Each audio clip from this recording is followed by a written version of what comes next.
మొట్టమొదటిగా మీడియా ప్రేక్షకులకు అలాగే ఇక్కడికి వచ్చిన ప్రతి ఒక్కరికి కూడా వందనాలు చేసుకుంటానండి. ఇది ఫస్ట్ ఆఫ్ ఆల్గా మేము చేసింది ధర్నా అనేది కాదు, ఇది యూత్ అంతా మేము మా హక్కులను అడుగుతున్నామండి.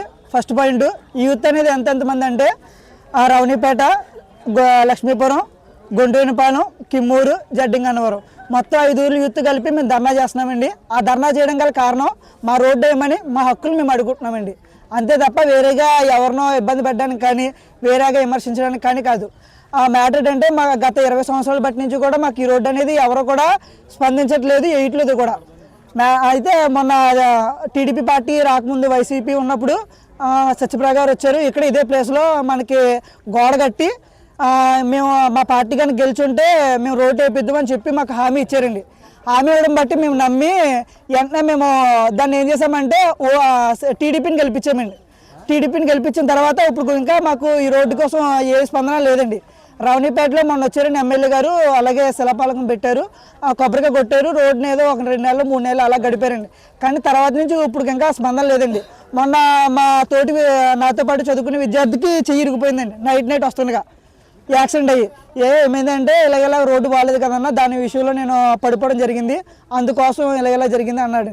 అందుకోసం మొత్తం మేము 5 ఊర్లు యూత్ కలిపి ఒకసారి మీటింగ్ పెట్టుకున్నామండి.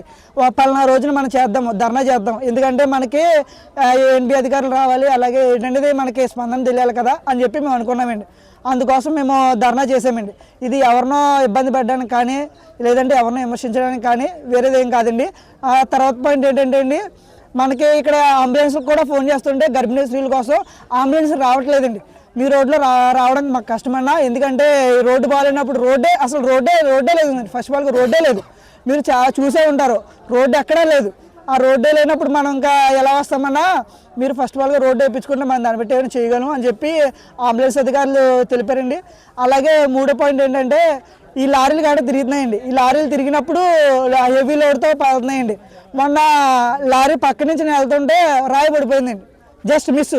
అదే నెత్తిమీ పడి ఉంటే అంటే నా సిచ్యువేషన్ అలా జరిగింది. అదే వేరే పెద్ద అతని సిచ్యువేషన్లో జరుగుంటే ఒక కుటుంబం పోదును, ఒక కుటుంబం యొక్క బాధ్యత పోదును. అదండి మాకు ఫస్ట్ ఆఫ్ ఆల్గా మా డిమాండ్, రోడ్డు కన్స్ట్రక్షన్ జరగాలండి. లేదు, రోడ్డు కన్స్ట్రక్షన్ ఎప్పుడు జరుగుతుంది ఏంటనేది మాకు తెలియాలండి.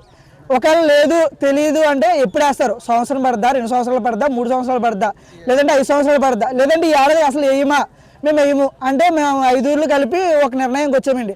ఆ నిర్ణయం ఏంటంటే మేమే డబ్బులు కలెక్ట్ చేసుకుని ఒక చెక్ పోస్ట్ పెట్టుకుని దాంట్లో మేమే రోడ్డు వేసుకుంటామండి. అదండి.